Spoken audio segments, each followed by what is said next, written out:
What is going on YouTube? Tom here. As some of you all know, the Mustang is coming eventually. So today I wanted to just make a little vlog about some of the mods I wanted to do. And I've already got some plans, even though aren't necessarily any parts yet. So every plan I'm doing is all entirely speculation right now. So anyway, I'm going to talk about them. And I'm also going to show you some pictures where applicable, because I can just illustrate my point. So, as everybody knows from my video on Monday, I talked about the differences between the Gen 2 and Gen 3 Coyote. So, mainly I'm going to do some engine mods in the future, and then also some cosmetic mods. I just wanted to go over some of my plans. So, probably within the first 6 months or so of owning the car, I probably will not do any engine mods. And that's just simply down to break-in period, not wanting to void the warranty, things like that. Just let's get used to the car at the current power level. 460 will be the most powerful car I've ever owned anyway, because obviously I'm coming from a 4-cylinder Tacoma, which has about as much power as the country of Belgium. It's got none. So cosmetically speaking, one of the things I really want to do is the blacked out 5.0 badges. That way it kind of gives it a little bit of a cleaner look with the performance package's black wheels and the ruby red paint that I want to get. And then I also want to do the Euro spec GT badge on the rear deck lid. That's because I think that looks a lot better than the US spec kind of 2-letter GT thing. And then once that's done, I'm also thinking about, spoiler. I was debating left and right about the spoiler delete option, because the performance package, they force you to get the kind of exclusive spoiler unless you get the spoiler delete. And I was debating whether I wanted that or not. And I looked at these spoiler delete cars, and I think it really does have a kind of cleaned up look to it. But I've also debated that and said, that looks good. But then what I'd rather do is actually do a Shelby GT350 spoiler off of the 2015 and up GT350. Personally, I like that because it's kind of like that blade spoiler look, and it's the best looking black one I could find. I looked at some other aftermarket ones and none of them just ever looked right. That one to me looked the best. And as of right now, at least based on my speculation and what I have looked at on the car, it looks like the 18 Mustang is going to have the same bolt pattern for the spoiler as the 17, or 15 through 17. It's probably going to keep the same bolt pattern. Will it? That's unclear at this point, but I just keep looking at that performance package one and think it's probably going to be the same. It's not really a new car, it's a facelift, so they tend to not necessarily spend a lot of money giving up entirely new parts like that. So then, obviously, let's talk engine mods, because obviously that would be the later stuff. Probably within the first at least 6 months, maybe a year, depending on how money goes, because obviously some of these mods are expensive. So, and of course, a lot of people are going to ask, what about a Pro Charger? What about a Supercharger, etc.? I'll get to that. But first will probably be cold air intake, because let's face it, that's the common one everybody does. It's currently the only mod I have on my Tacoma, and hopefully that's going to change in the next year or two, but that's what I currently have on this truck, and that's what a lot of people do. That's one of those easy ways to gain a little bit of power. Now, Ford Performance right now has a cold air intake setup available, where you go to the 87mm throttle body from the Shelby GT350 as opposed to the 80mm throttle body from the stock GT, and then you also get the cold air intake and filter and all that, and then you get a tune that allows you to go, it remaps the fuel tails, and then you go to a no-lift shift. Depending on where you get that, you can get it directly from Ford for $700 and something, or you could get it most other places for around $500. Now, depending on whether that's actually going to be available on the 18 or not has yet to be seen. Now, I was looking at some pictures of the Coyote Motors, the two different years, and Gen 2, and then the Gen 3,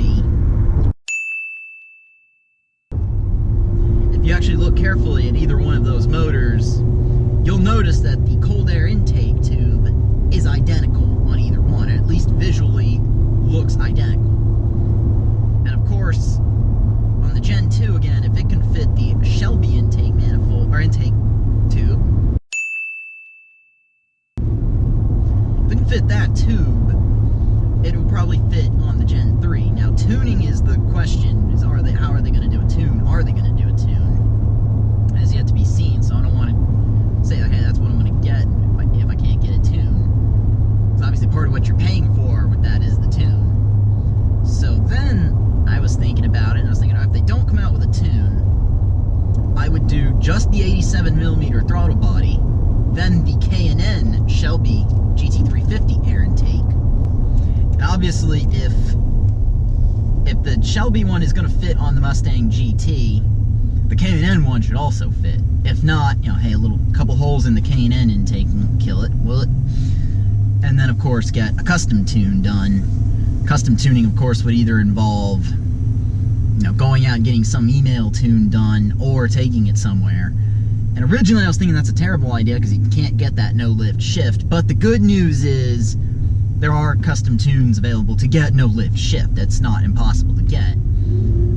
Since the throttle body's around $150, then the K&N intake is $360.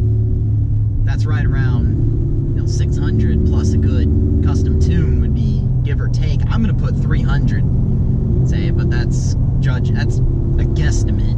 Realistically, may even be more. So that might be the more expensive of the two options. But if Ford doesn't want to come out with the nice tune, I don't know if you can.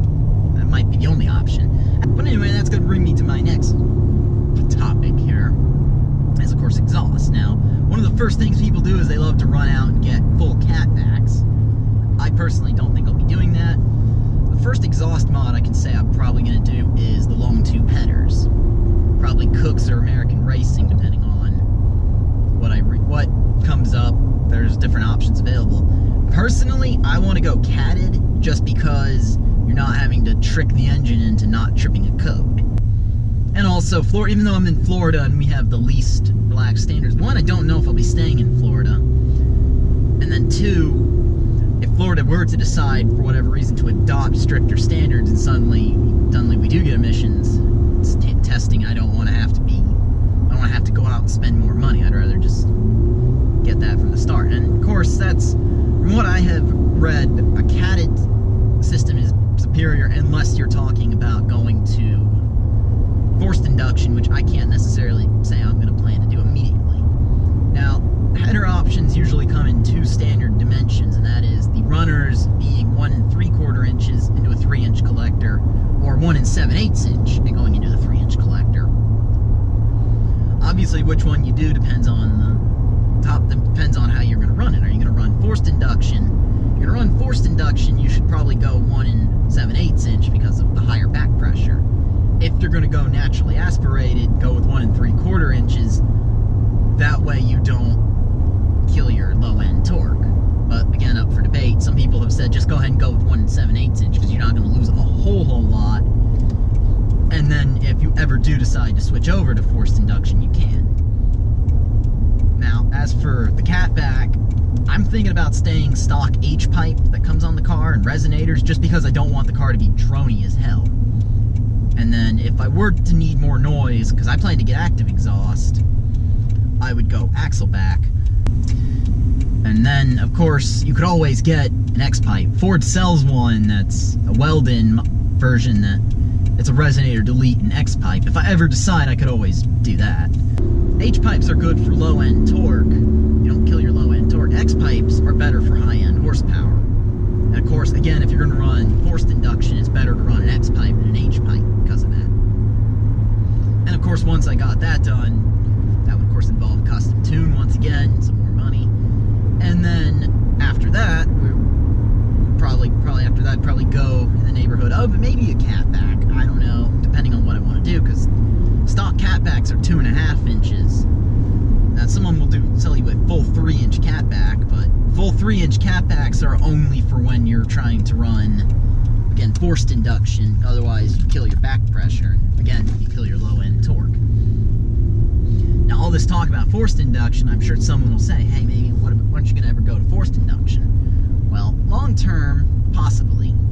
Because I was thinking about it, if I ever did forced induction, I'd probably go Pro Charge. Of course, it's up for debate. It really depends on what you want. I like Pro Chargers better. It's because high-end horsepower, to me, sounds like it'd be a little bit better in kind of a racing scenario. And of course, Pro Chargers is a little bit easier for drivability. I don't want to kill my Mustang's drivability. So, and yeah, like I said, custom tuning is a big one, because you almost have to when you start mixing and matching all these parts. And I'd say one of probably the last and final things that would really do well is probably a cam. I am discussing cams. We gotta wait and see what comes out for cams. Obviously, if a good cam comes out and I gotta have it, I'll put it in. I'm personally debating stage 1 or stage 2, because really anything above stage 2, like stage 3, 4, 5, that's a racing cam, and it's extremely lopey, so it's kind of hard to get the car off the line. So, especially I want to get a manual, so that's a big deal. I don't want to have to stall the car out. And then also you get a lot of vibration and noise. For a street car, that's not what you want. This car is more going to be a street car than a race car. So probably stage 1 or stage 2. As for companies of cams, I haven't decided yet. I mean, that's way in the future, because cams either are pretty difficult to put in on your own. You have to really know what you're doing, or you have to get it, custom done by someone else, and of course that's money. So we'll see. I know this is probably going to be a little bit of a long video. Anyway, I hope you all enjoyed it. If y'all have any specific questions about any of these mods, let me know in the comments below, because I'll be sure to answer them to the best of my knowledge anyway. If you have any other suggestions for mods you think I should do for the car, also let me know, because I would love to hear anyone's suggestions. If you're stopping in for the first time, go ahead and subscribe, because we got the Mustang coming, hopefully by the end of next summer. I know it's a long time to wait, but be patient. And then the Tacoma build is, and hopefully the next couple of months, I'll actually be starting on this Tacoma build again. It's intermittent here and there, depending on what I can get. You all probably saw this already, but I actually just got a bed cover for it, so I might do a review on this in the near future. So go ahead and subscribe. Help me get to 200 subscribers. This channel is really growing pretty well, and I want to keep this growth going. If you like this video, go ahead and leave a thumbs up. Take care. Have a good day.